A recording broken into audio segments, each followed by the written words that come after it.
my brother IGP, the judiciary is increasing every single, let me say, month. They're recruiting.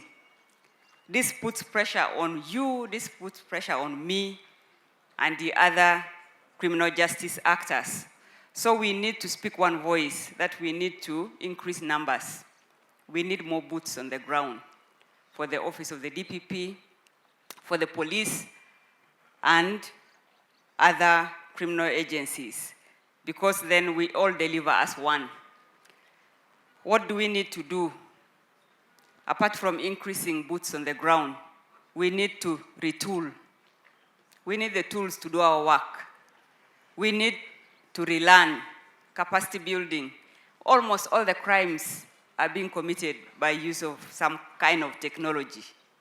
Even a simple assault now is committed by use of technology. So we need to retool our foot soldiers. And definitely, I was just looking at the guidelines that have been put by the Chief Justice.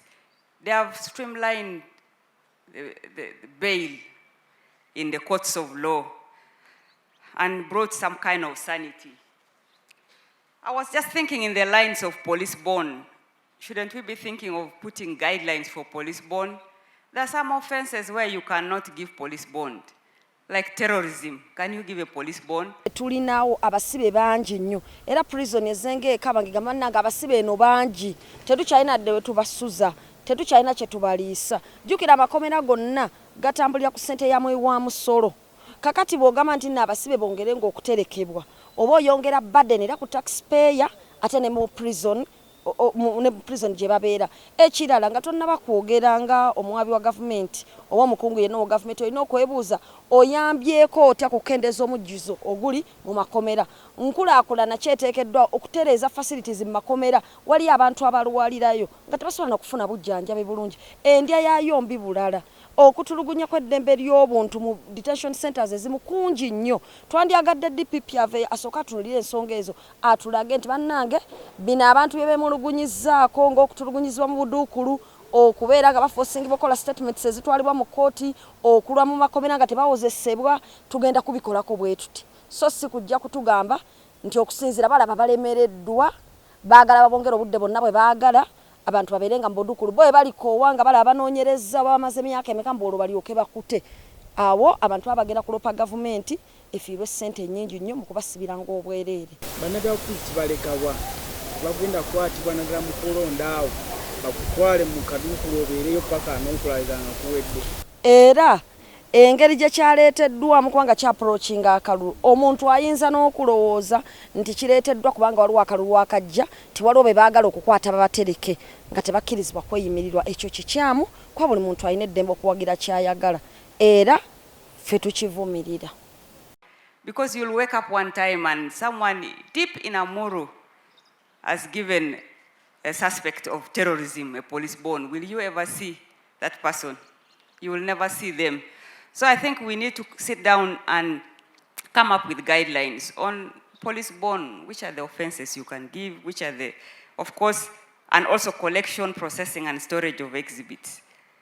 When I say this, of course, the media is going to jump and say 48 hours.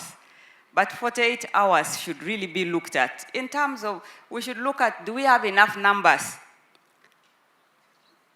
IGP, your investigators will tell you that they go to a particular station and are waiting for one state attorney who is appearing before 4 judicial officers to sanction a charge.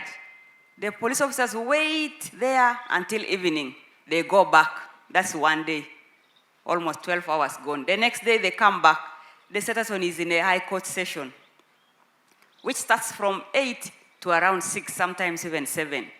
And then 48 hours go, and then we say the police are over-detaining. These 48 hours, we need this conversation. It has to be at the backdrop of, do we have enough? DPP agamba je abantu ayagala bongere ku budde abantu bamala mu Kandukulu ka poliisi nga babakutte ku nsonga ezimu nga bamala okunoonyereza kwabo batwale mu kooti bwenga gwe ekisooka minisita w'ensonga za ssemateeka ate nga gwe munnamateeka asinze okuwolereza abantu abagwa mu kikula bwekityo oyogera ki ku nsonga okusookera ddala amateeka gonna weegali agawa DPP options nti senga aba akyatambula mu kunoonyereza ayina emiwaatwa gy'asobola okuyitamu either abantu babeera bali ku poliisi bawewa police bond era tekiyimiriza kunoonyereza kwaki kwa poliisi ate ne babeera bazze mu kkooti basobola okubeera nga baweebwa court bail ne basigala nga bajja abantu bangi abeeyimirirwa basasula olumu ne kaashi nga ssente nnyingi ne bazireka mu kkooti ng'omusingo era ne baleeta n'ababeeyimirira okukakasa nti bajja kusobola okudda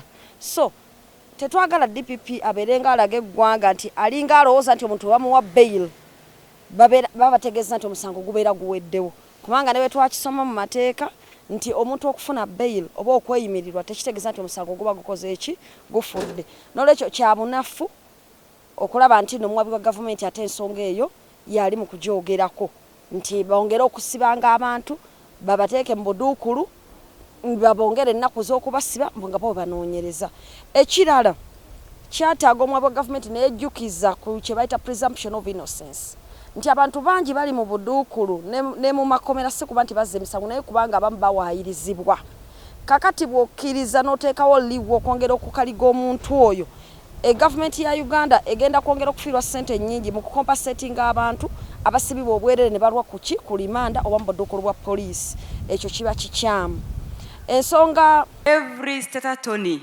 every judicial officer should have 2 state attorneys serving them, but now it is the opposite.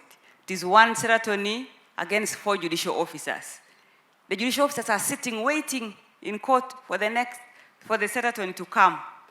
So that's the problem we are having. And of course, I'm so happy to hear about the holding cells, that they are being improved.